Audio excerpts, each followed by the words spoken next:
Retrouvez les couleurs fantastiques de Ciné Dimanche. BASF MTech, cassette vidéo. Dans un instant, la vie des médias.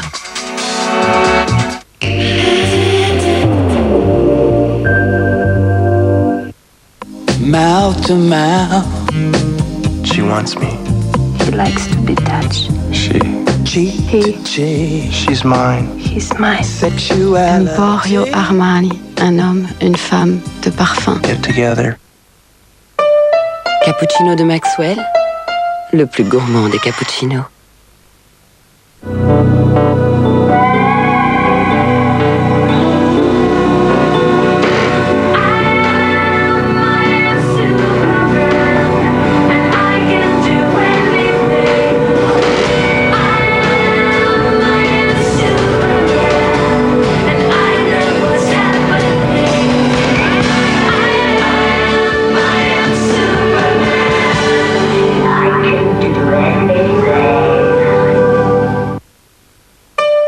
Cappuccino de Maxwell, le plus gourmand des cappuccinos.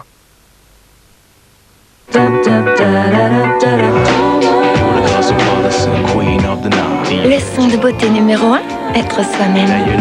Le son de beauté numéro 2, être soi-même. Le son de beauté numéro 3, être soi-même. Yves Rocher, on n'a jamais autant respecté la nature des femmes. Dis, fourmi. Oh, c'est pas vrai. Tu m'invites à dîner? J'ai froid. T'as qu'à danser, ça te réchauffera. Oh, est-ce que tu es rabat-joie? Tiens, prends un peu de badois. Ton repas pétillera et tu verras la vie autrement, tu verras. Oh. Bon, allez, on se fait la bise. La bise est venue et on n'est pas dépourvus. Peut-on envisager un repas sans badois?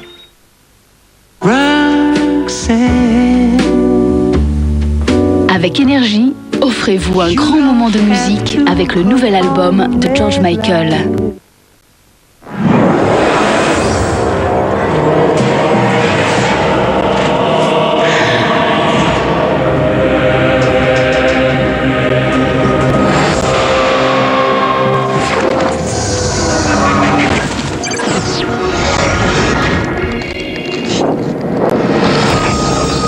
Images de haute définition, écran extra plat, un son cinéma. Flatron, du jamais vu.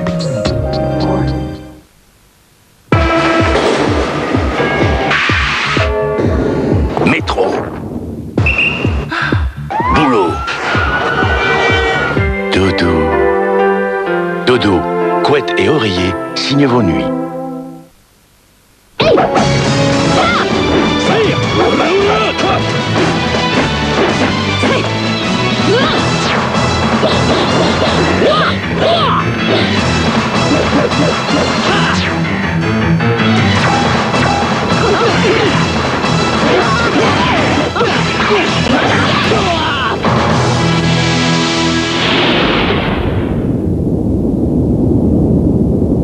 Soul Calibur sur Dreamcast.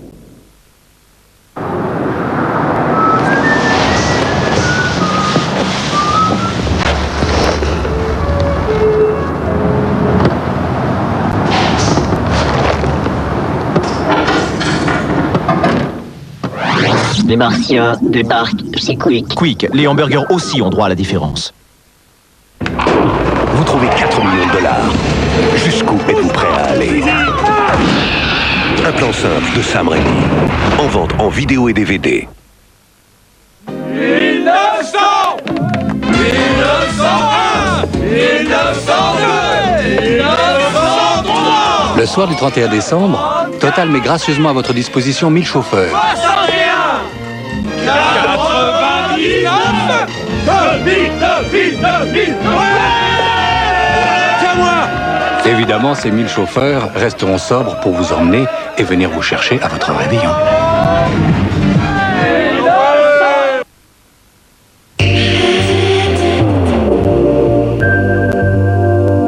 Pour combattre l'injustice, il faut parfois refuser l'évidence. Ce n'était qu'une petite lampouineuse quand elle a mis le grabat sur mon fils. J'ai pas tué Régis. Une amie m'a parlé de vous. Stéphanie. Pourquoi vous avez rien dit au tribunal? J'ai pas eu le courage, voilà. Et je peux vous dire que je m'en veux. Régis était un cavaleur. En fait, il trompait Christine depuis le jour de leur mariage. Alors vous pensez qu'il vaut mieux s'accuser d'un crime qu'on n'a pas commis plutôt que de tout faire pour prouver son innocence? Ça dépend du nombre d'années qu'on veut passer en prison. Non, arrêtez! Arrêtez! Je me moque du jugement que vous pouvez porter sur moi. Je vous juge pas, Christine.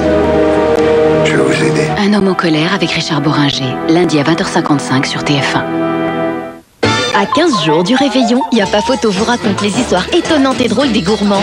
Ce couple s'offre gratuitement hôtel 5 étoiles et grands restaurants. Leur métier, un rêve, testeur de palace.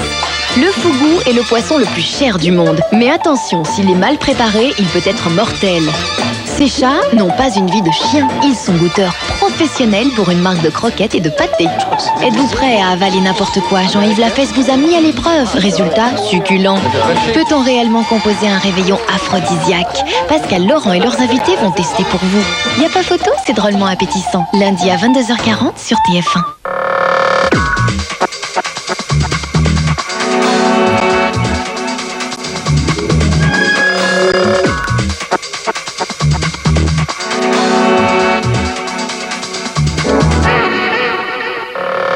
Au sommaire de la vie des médias, une interview de Nicolas Monnier, patron de l'agence Alice, un dossier sur la musique sur Internet avec les témoignages de Pascal Nègre, Maître Jean Castelin, Cyril Rossetto et Yves Parfait, et le point sur le départ annoncé de Jean-François Kahn des NMPP. Tout de suite, les brèves de la semaine. Financé à hauteur de 20 millions de francs par le fonds d'investissement Apax, Desfemmes.com, en ligne depuis quelques jours, veut s'imposer à terme comme le portail féminin de référence sur Internet. On a voulu faire un site qui nous ressemblait, qui est un site pour les femmes qui sont de 20 à n'importe quel âge en fait. On va y trouver tout, à partir de l'horoscope jusqu'à la santé, jusqu'aux phases difficiles de la vie d'une femme, qui serait le divorce, la séparation, le veuvage, l'éducation des enfants, des choses plus amusantes, et puis un peu de cul aussi. Bonne nouvelle pour les publicitaires, la croissance du marché mondial de la publicité devrait atteindre plus de 6% dans les 3 années à venir. C'est ce qu'annonce Zenith Media qui vient de publier ses dernières prévisions. La publicité se porte extraordinairement bien. On sait que la croissance économique existe à peu près partout. La publicité est supérieure à cette croissance économique. Et on prévoit pour les 3 années qui viennent, donc 2000, 2001, 2002, une croissance publicitaire de l'ordre de 6 à 7%. Après Europe 1 et TF1, c'est au tour du nouvel observateur de se lancer dans l'information en continu sur Internet. Inspiré de la maquette du New York Times, son nouveau site, qui sera lancé dans quelques jours, se veut un véritable quotidien d'information. Les pirates de la musique sur Internet viennent cette semaine de subir un sérieux coup de semonce. Le tribunal correctionnel de Saint-Étienne vient de condamner 2 jeunes internautes à 100 000 francs de dommages et intérêts et à 2 mois de prison. Leur faute, ils avaient ouvert un site permettant de télécharger les œuvres de Mylène Farmer, des Cranberries, de Will Smith ou de Madonna. Désormais donc, rien ne sera plus tout à fait comme avant, en tout cas sur le territoire français. La diffusion de la musique sur Internet pose de nombreux problèmes. Comment protéger les œuvres et les artistes et satisfaire les internautes? Les artistes, les compositeurs, l'industrie musicale seront les principales victimes du piratage sur le net. La vitesse avec laquelle l'usage de la copie s'est répandu le laisse penser. Et cela donne une idée de ce qui pourrait arriver bientôt à la vidéo et au livre. Le consommateur est roi et il lui arrive quelquefois de ne pas respecter la loi pour satisfaire ses envies. Télécharger de la musique sur le web n'est guère compliqué. Les jeunes le font quotidiennement. Ils se branchent sur le site MP3 et enregistrent la musique de leur choix. MP3 est l'un des 2 mots les plus recherchés sur Internet. Près de 500 000 titres sont disponibles sur le web en qualité CD. Il faut distinguer le France Télécom qui sur la ligne terminale et les fournisseurs d'accès et enfin les sites eux-mêmes. Chaque fois qu'on a vent ou on a connaissance d'un site pouvant ne pas correspondre à la déontologie par exemple, eh bien, de proche en proche, on se prévient et il nous arrive parfaitement de couper certains services. Mais c'est plus le fournisseur d'accès qui le fait, le fournisseur d'accès Internet. Et là aussi, en respectant la loi, à la fois la liberté de communication sur les données personnelles qui concernent chacun et que personne n'a le droit d'aller voir, et en même temps la protection de l'information. La copie numérique concerne 8 millions de disques par an, soit 5% des ventes. En France, l'industrie musicale, c'est un chiffre d'affaires de 12 milliards de francs et 100 000 salariés. Sur le plan mondial, le manque à gagner est estimé à 24 milliards de francs. Il faut dire qu'à 10 francs le prix du CD vierge et à 1500 francs l'appareil d'enregistrement, Les producteurs s'inquiètent et préparent une riposte. Tous les systèmes MP3 pour l'instant sont des systèmes pirates, c'est-à-dire que c'est complètement illégal. Et donc vont arriver des systèmes de sécurité, et ça va être au printemps, à l'été. Donc avant l'été, nous allons commencer à télécharger un certain nombre de disques contre paiement, la musique n'est pas gratuite, sur Internet. Le prix de la musique sur le net est peu élevé si elle est diffusée légalement. Le responsable du site paye une somme forfaitaire à la SACEM, calculée sur le chiffre d'affaires du serveur, pour exploiter un catalogue. Certains musiciens de renom ont décidé de mettre en ligne gratuitement une grande partie de leur musique sur le net. C'est le cas de David Bowie, d'Alanis Morissette ou de Prince. Jean-Louis Murat a mis en service le site jlmurat.com, qui est un lieu d'échange et d'inspiration. Par ailleurs, des musiciens inconnus peuvent utiliser ce média pour faire connaître leurs œuvres et trouver un public. De l'autre côté, des sociétés se battent pour obtenir la fermeture des sites pirates. Si quelqu'un vole une musique, la met sur son site web et la met à disposition de tous, c'est un contrefacteur qui relève en France de la loi pénale. Une fois qu'il aura été condamné pour contrefaçon, du recouvrement des dommages et intérêts, puisque si 10 000, 20 000, 100 000 personnes se sont connectées à un instant T sur sa page web et ont téléchargé la musique qu'il a frauduleusement mise sur cette page, eh bien, il sera très vraisemblablement dans l'incapacité de faire face au préjudice qu'il aura causé. La profession attend la mise en route de techniques protégeant le droit d'auteur, de DVD audio n'offrant qu'un petit nombre de copies gravées. Une technique de marquage qui permet d'éviter la pratique de l'enregistrement de morceaux d'un CD est en cours de mise au point. Le droit de reproduction devrait ainsi être verrouillé. Mais le piratage présente paradoxalement certains avantages, car il attire des amateurs de musique sur le net. Acheter un disque sur Internet est plus facile et plus rapide que d'aller dans les grandes surfaces, et offre plus de choix pour ceux qui regrettent que les disquaires ne proposent que les titres du top 50. On ouvre une nouvelle porte de promotion pour les maisons de disques et surtout un relais direct avec l'internaute où il y a de moins en moins d'intermédiaires ou de distributeurs. Donc là c'est intéressant pour elles parce qu'elles peuvent toucher directement les utilisateurs et les consommateurs de musique pour justement leur proposer des extraits inédits ou des choses vraiment spécifiques parce que ce sont des fans de tel ou tel artiste. Internet permet d'installer un produit ou un artiste, de le faire largement connaître. Internet crée grâce à l'interactivité et peut-être au piratage une relation plus intime entre l'internaute et l'artiste. Les campagnes de la Samaritaine, des centres Leclerc ou du Loto, c'est l'agence Alice. Et le patron de l'agence Alice, c'est Nicolas Monnier, l'un des deux présidents. Adepte du triathlon, Nicolas Monnier déteste se coucher après 10 heures du soir. Il s'est notamment fait connaître lors des campagnes de privatisation d'Elf, de Péchinet ou de France Télécom. Aujourd'hui, la Bourse de Paris lui confie une mission très délicate, celle de réconcilier les Français avec l'argent. Et il a conçu une campagne qui repose sur une idée simple, on ne gagne pas d'argent si on a des préjugés. Nicolas Monnier, bonjour. En France, 1 Français sur 10 est actionnaire, contre 4 sur 10 aux États-Unis. Est-ce qu'en France, l'argent, c'est encore sale ? Ce n'est pas l'image de l'argent qui fait qu'il n'y a qu'un Français sur 10 actionnaire, c'est tout ce qui lui permet d'accéder à la bourse et qui est en France relativement compliqué encore. Avec les privatisations, l'action a perdu sa connotation un peu, sinon péjorative. En tout cas, elle a gagné une connotation beaucoup plus grand public. Ça, c'est le premier phénomène. C'est les grandes opérations de privatisation qui ont en fait, banalisé le placement action, vulgarisé, popularisé. Et puis surtout, on s'est adressé aux Français de façon radicalement différente en communication. Vous allez bien voir, toutes les campagnes de communication utilisent quoi? La télévision. Pour vendre des actions, la télévision, ça paraissait quelques années auparavant incongru. Et aujourd'hui, ça paraît le bien le moins. Puis quand on a envie de vendre beaucoup d'actions, on utilise la télévision. Donc ça a beaucoup changé les choses. Et d'après vous, pourquoi votre agence a-t-elle été choisie? Parce que nous avions commencé une étude qui s'appelle l'Observatoire des privatisations, que nous continuons d'ailleurs aujourd'hui, depuis 1993, régulièrement. Et nous disions à peu près l'inverse de nos confrères. Nos confrères disent en 1993, on ne retrouvera plus jamais les grandes placement public, il faut maintenant parler de façon ciblée, structurée à des actionnaires très spécifiques. Et nous nous disions, c'est pas vrai, c'est l'inverse. Il y a une demande gigantesque, en fait. Les gens ont envie de devenir actionnaires, mais simplement, on ne donne pas les bons produits, les bons moyens, on communique mal. Et à chaque fois qu'une nouvelle opération s'est présentée à nous, j'ai toujours raisonné en disant, qu'est-ce qu'on peut faire de plus grand public que ce qui ne s'est fait la fois précédente? Et peut-être que mes concurrents, eux, raisonnaient, qu'est-ce qu'on peut faire de analogue à ce qui était fait la fois précédente? Et moi, j'ai toujours pensé qu'on pouvait encore monter une marche.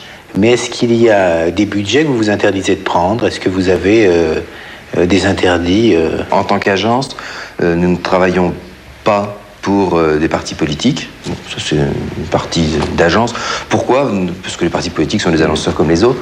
Simplement, c'est plus compliqué en ce qui concerne l'ensemble des collaborateurs d'une agence qui ont besoin de s'enthousiasmer pour un produit dont je ne suis pas sûr de l'enthousiasme selon le parti qui se présente. Donc, j'ai choisi plus simple, qui est aucun. Voilà. C'est le seul, finalement, secteur dont vous ne voulez pas vous occuper. Oui, et sinon, alors, ce n'est pas un secteur qui est maudit. Sinon, il n'y a pas de secteur maudit. Par contre, il peut y avoir des annonceurs pour lesquels on n'a pas envie de travailler. Vous vous êtes occupé de nombreux budgets, dans de nombreux secteurs. Est-ce qu'il y en a encore un dont vous rêvez aujourd'hui? Ah, la question est pointue. Je m'attendais à ce qu'il y en a un qui est encore cher à votre cœur pour ce que vous y aviez fait, et je vous aurais répondu oui, l'ouverture de capital de France Télécom, qui est cher à mon cœur. C'était quelque chose de très ambitieux. On a réussi 4 millions d'actionnaires et c'était formidable. Et donc ça, j'en garde un très bon souvenir. Alors, est-ce qu'il y en a un dont je rêve aujourd'hui de m'occuper? Je ne saurais pas répondre à la question. Aussi, non, je ne saurais pas répondre. Ou même un secteur ou... Enfin, ce dont je rêve aujourd'hui, c'est de construire une des 30 très grandes marques du net de demain. Voilà ce dont je rêve. Là, je réponds oui sur un secteur. Je pense que sur le net, aujourd'hui, c'est comme dans tous les premiers temps d'un marché, ça bouillonne. Il y a plein d'opérateurs, plein de brouillons. Il y a des gens qui font n'importe quoi dans tous les sens. Demain, il y aura des marques, comme il y a des marques de distribution aujourd'hui. Et j'aimerais être l'agence qui construit une des grandes marques du net. Voilà. Ça, oui. Nicolas Monnier, je vous remercie. Merci, Emmanuel. Pour se faire connaître, Neuf Télécom a trouvé une astuce, un jeu de mots phonétique qui met en scène Monsieur le Neuf, dont les gens confondent le nom avec celui de l'opérateur. D'où toute une série de mésaventures. Allô, le Neuf? Oui, c'est Monsieur le Neuf. Excusez-moi. Le premier concurrent, c'est France Télécom. Et c'est pour ça qu'on a essayé de créer, vous dites décalé, j'allais dire un ton un peu nouveau, un peu jeune, qui crée une autre forme d'attachement, surtout des jeunes, surtout de ceux dont on pense qu'ils vont peut-être aller plus vite à d'autres opérateurs. Jean-François Kahn a finalement repoussé au mois de janvier sa décision concernant le transfert de la distribution de son magazine Marianne aux Messageries Lyonnaises de Presse. Invité de la vie des médias, il avait déjà évoqué la possibilité pour le titre de quitter les NMPP, l'organisme qui distribue la presse. Moi, j'ai toujours posé un petit problème. Les NMPP permet, par exemple, à un journal du Front National d'être distribué partout. Il permet à un journal trotskiste comme Rouge d'être distribué partout. Et je dis, c'est très bien. C'est très bien. Pour ça, je paye. On me fait payer plus que je dois payer. Normal, non? Attendez, je dis, est-ce que c'est normal? Est-ce que c'est normal? Moi, je dis, s'il y a un service public, c'est bien celui-là. J'ai dit, écoutez, si vous ne trouvez pas une solution à ça, moi, je suis quand même un journal qui, contrairement aux autres, joue la vente, vous le savez, vraiment la vente, qui coûte 10 francs. Si ça continue comme ça, on va aux concurrents. Les concurrents prennent beaucoup moins cher. Devant les conséquences d'une telle décision, les Messageries Lyonnaises de Presse ont demandé à Marianne de différer son transfert. Pour Kahn, d'autres raisons ont motivé son choix.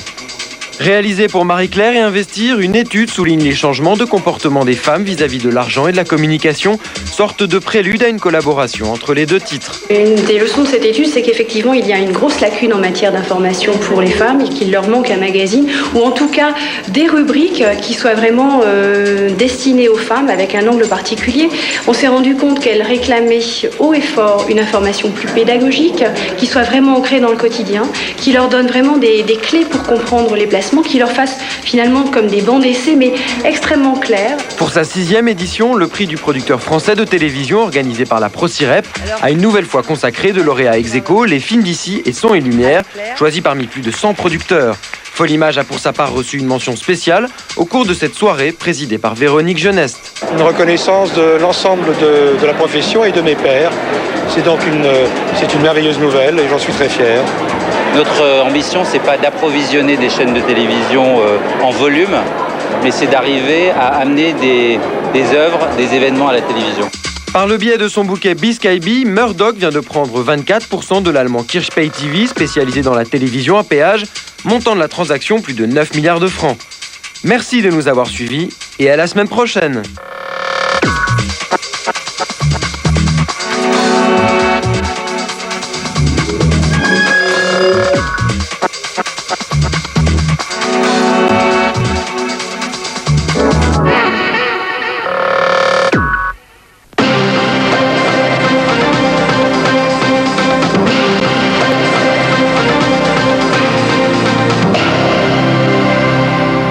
Bonsoir à toutes et à tous et on commence avec le football et l'incroyable déculottée que les Marseillais ont prise à Saint-Étienne. Les Verts, dignes de la grande époque, ont gagné 5-1, dont 4 buts du Brésilien Alex. Et Monaco a chuté à Bastia pendant que le PSG gagnait à Metz. Bref, le championnat de France est relancé. Romain Hussneau. Soirée cauchemar pour Bernard Casoni. Son équipe a sombré à Saint-Étienne. Marseille a encaissé 5 buts, dont 4 par le seul Alex, le Brésilien révélation de ce championnat. Un joli coup de griffe qui plonge l'OM dans la tourmente et l'éloigne des places européennes. En haut de tableau, Monaco a appris à ses dépens que toute série avait une fin. Insaisissable depuis 2 mois, les Monégasques restaient sur 5 succès consécutifs. Mais face à Bastia, le secteur offensif point fort habituellement est resté muet. Résultat en fin de rencontre, la défense monégasque cède sur cet éclair de Camara. Cette défaite n'empêche pas Monaco de conserver sa première place au classement, mais son avance n'est plus que de 3 points sur le Paris Saint-Germain. Des Parisiens très inspirés depuis 3 semaines. Sans faire de bruit, les hommes de Bergerot se placent en sérieux prétendants au titre. En pleine confiance, ils sont allés chercher à Metz leur 4e succès consécutif. Symbole de cette réussite, l'attaquant Christian. Emprunté en début de saison, le Brésilien est désormais irrésistible. Il a inscrit les 3 buts du PSG. Paris s'impose finalement 3-1. Demain, dernier match de cette 19e journée, Lens recevra Nantes. Et l'équipe de France de football a du souci à se faire. Pour le premier tour de l'Euro 2000 au mois de juin, les Bleus vont affronter les Pays-Bas, le Danemark et la République tchèque, tous d'anciens champions d'Europe. Roger Le Maire promet même du spectacle. Et le premier rendez-vous est fixé au 11 juin à Bruges pour un France-Danemark. Les handballeuses françaises sont passées tout près du sacre. Elles ont perdu contre la Norvège en finale des championnats du monde en Norvège. Un tout petit but d'écart, 25-24. Mais elles peuvent se consoler, elles sont qualifiées pour les Jeux Olympiques de Sydney et elles sont la révélation de ces championnats du monde, comme nous le rappelle Guillaume Deblé. Les Bleus ont peut-être été battus, mais au terme d'une finale incroyable, elles méritent bien autant que leurs adversaires norvégiennes de saluer le public de Lillehammer et au-delà un public français auquel elles ont fait découvrir en l'espace de quelques jours seulement le handball féminin.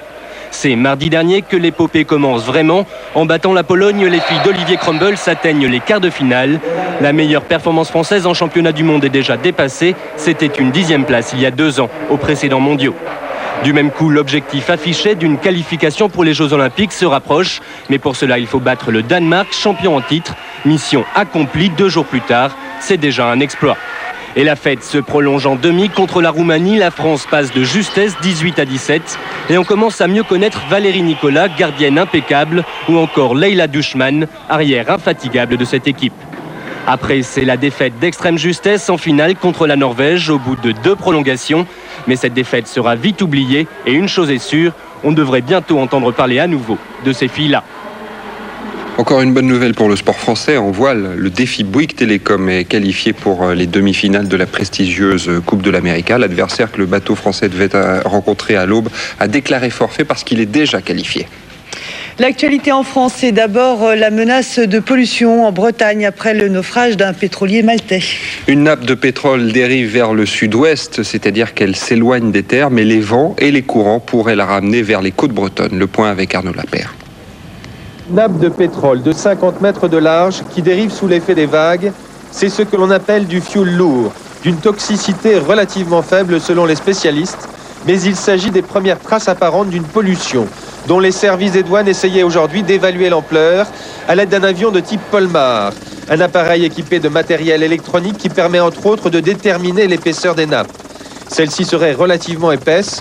Les conditions météo ne permettent pas d'intervenir pour l'instant de façon efficace, mais les creux de 5 à 6 mètres pourraient limiter l'impact de la pollution. C'est toujours le même schéma. La météo empêche de lutter effectivement contre le pétrole, contre le fioul, mais la météo en même temps le mélange, le disperse dans l'eau, en fait des petites gouttelettes qui vont petit à petit être biodégradées, c'est-à-dire absorbées, traitées, digérées par les bactéries qui sont naturellement présentes dans le milieu marin.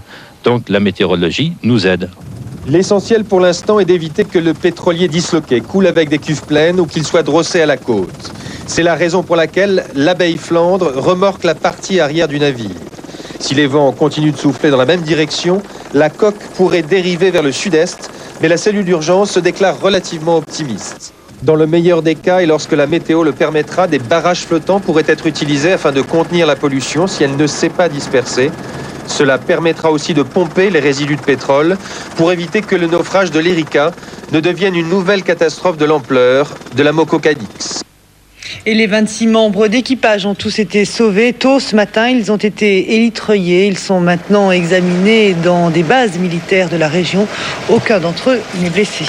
Enfin, le ministre des Transports a ouvert une enquête administrative. La tempête a aussi fait un mort sur terre. Un pompier qui voulait empêcher qu'un échafaudage ne s'effondre à Nantes. D'autre part, nous sommes toujours sans nouvelles du véliplanchiste qui est porté disparu depuis plus de 30 heures au large du Calvados. Les intempéries touchent également la région parisienne et l'est de la France. Le point avec Géraldine Ponce.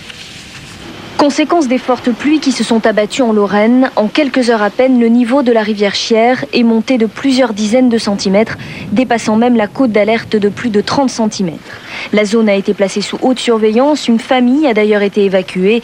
Et pour les pompiers, c'est la course contre la montre. Plus de 500 interventions en une seule journée pour des routes coupées, des coupures d'électricité et des caves inondées. Tout aussi spectaculaire mais plus dramatique, le résultat des intempéries dans l'ouest du pays. À Nantes, elles ont fait un mort, un sapeur-pompier tué par la chute d'un échafaudage alors que plusieurs autres se sont effondrés. Et puis à Caen, c'est un véliplanchiste qui a disparu en mer. Les vents violents sont également à l'origine de nombreux dégâts et désagréments. Ainsi, toutes les liaisons maritimes pour l'île-Dieu ont été suspendues. L'hélicoptère est désormais le seul moyen de transport. Enfin, en région parisienne, à Nanterre, 9 voitures ont été endommagées par des échafaudages qui se sont effondrés et des arbres arrachés. Une situation d'autant plus inquiétante que cette zone pluvieuse s'étendra demain sur toute la partie nord du pays. Des pluies soutenues qui s'intensifieront dans la journée avec des vents soufflant jusqu'à 90 km/h à l'intérieur des terres. À la veille du rendez-vous entre Lionel Jospin et les élus corses à Matignon, il y a eu 3 attentats dans l'île. Ils visaient tous des bâtiments publics, pas de victimes ni de revendications. Par ailleurs, le chef des élus nationalistes, Jean-Guy Talamoni, plaide pour une solution politique. Il attend un signe fort du Premier ministre pour faire la paix en Corse. Nous, demain, on attend qu'une méthode soit fixée, que des signes forts soient donnés par les interventions du gouvernement, que les Corses puissent comprendre que la période du mépris, de la répression, du racisme anti-corse, que tout ça c'est révolu, qu'on s'est aperçu que c'était nocif, que ça ne servait ni les intérêts de la Corse ni les intérêts de Paris. Les Corses veulent qu'on leur dise, bon, on va faire autrement. On va engager un dialogue, on ne va pas engager des relations sur un plan de dignité déséquilibré, mais sur un plan d'égale dignité avec les Corses. On va vous respecter, on va respecter vos représentants et on va essayer de construire ensemble la paix. Le patron du PS renonce à son mandat de député européen en application de la loi sur le cumul des mandats. François Hollande préfère rester député de Corrèze et conseiller régional du Limousin. Oui, et même décision de Philippe de Villiers qui préfère rester à l'Assemblée nationale plutôt que de siéger à Strasbourg où sera déjà Charles Pasqua. Le département d'Ille-et-Vilaine reste à droite. La candidate UDF a remporté l'élection cantonale partielle, permettant à la droite de préserver sa majorité d'un siège au Conseil général. Économie, le groupe financier néerlandais ING veut prendre le contrôle du CCF, le Crédit commercial de France. Il offre de racheter toutes les actions de la Banque française à 900 francs, alors que le titre CCF était coté 785 francs vendredi soir. L'actualité à l'étranger, c'est d'abord la fin de la trêve à Grozny. L'armée russe, qui avait promis de ne pas bombarder la capitale tchétchène avant minuit, a recommencé à pilonner la ville où se terrent encore 40 000 personnes. Et d'après une organisation humanitaire qui a interrogé des civils qui fuyaient la Tchétchénie, les soldats russes n'hésiteraient pas à tirer sur les convois de réfugiés. Christophe Beaugrand. Il y a quelques semaines, à cet endroit, se dressait encore la capitale tchétchène. Aujourd'hui, Grozny est une ville détruite, un paysage dévasté.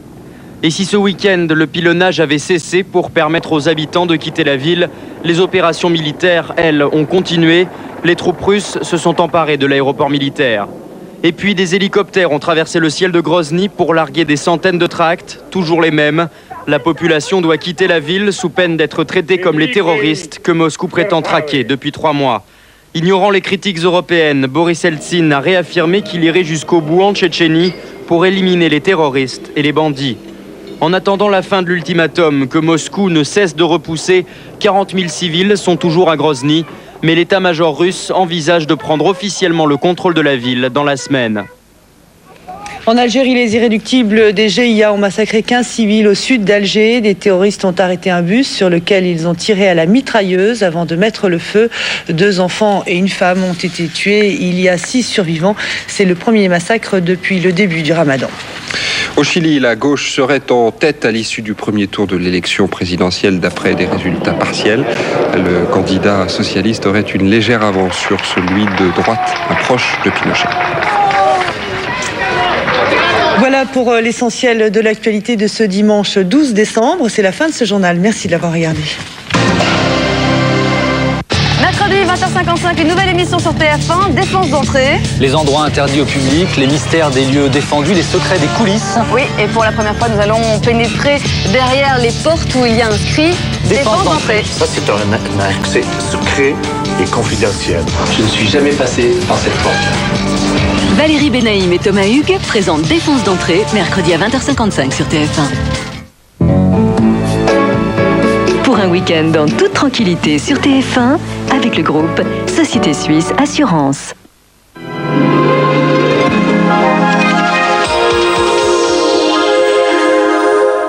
Bonsoir, quel temps aujourd'hui et quel temps pour la semaine à venir. On revient sur ce qui s'est passé aujourd'hui. Voilà, ça va nous servir d'exemple pour ce qui va se passer pour les prochains jours. Aujourd'hui, nous avons eu une perturbation derrière un ciel de traîne. C'est à peu près ce qu'on va retrouver tout au long de la semaine. Demain après-midi, une nouvelle perturbation va arriver. Elle sera surtout active sur le nord du pays, de la pluie, du vent, heureusement un peu moins fort qu'aujourd'hui, et quelques coups de tonnerre sur les côtes. De belles éclaircies le matin dans le sud-ouest, mais de plus en plus de nuages dans la journée. Même chose pour le sud-est, quelques flocons sur les Alpes. Ah, ça, c'est la bonne nouvelle. Il a bien neigé sur les massifs et les stations de sport d'hiver doivent être bien contentes à l'approche des vacances de Noël. Quant au vent d'ouest, il devrait toujours souffler en Méditerranée demain, mais un petit peu moins fort qu'aujourd'hui, lui aussi. Les températures, et oui, elles vont baisser. On avait la pluie et la douceur. La semaine prochaine, on va avoir la pluie et la fraîcheur, et donc la neige en montagne. 4 degrés pour Langres, pour Besançon et pour Grenoble.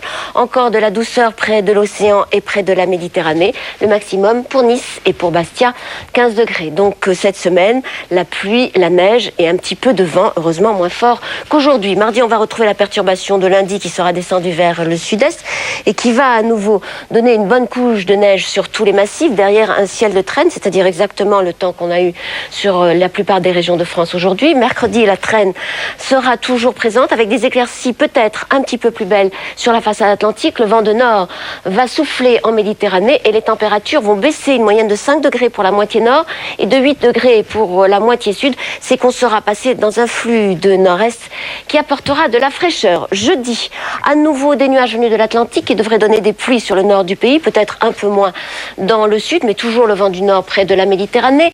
Vendredi, une perturbation plus organisée va arriver par le nord-ouest. Des températures ne vont guère remonter, toujours ce vent du nord et toujours quelques flocons peut-être un petit peu moins nombreux vendredi. Et puis samedi et dimanche, les températures vont remonter, mais les nuages seront toujours là et toujours de la pluie en plaine et de la neige en montagne. Le coefficient de confiance est bon, il est de 3 sur 5.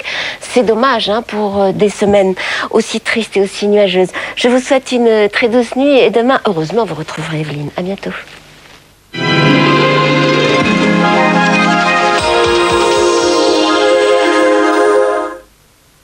La météo avec le groupe Société Suisse Assurance. Pour combattre l'injustice, il faut parfois refuser l'évidence. Ce n'était qu'une petite champouineuse quand elle a mis le grappin sur mon fils. J'ai pas tué Régis. Une amie m'a parlé de vous. Stéphanie. Pourquoi vous avez rien dit au tribunal? J'ai pas eu le courage, voilà. Et je peux vous dire que je m'en veux. Régis était un cavaleur. En fait, il trompait Christine depuis le jour de leur mariage. Alors vous pensez qu'il vaut mieux s'accuser d'un crime qu'on n'a pas commis plutôt que de tout faire pour prouver son innocence? Ça dépend du nombre d'années qu'on veut passer en prison. Non, arrêtez! Arrêtez! Je me moque du jugement que vous pouvez porter sur moi. Je vous juge pas, Christine. Je vais vous aider. Un homme en colère avec Richard Boringer, lundi à 20h55 sur TF1.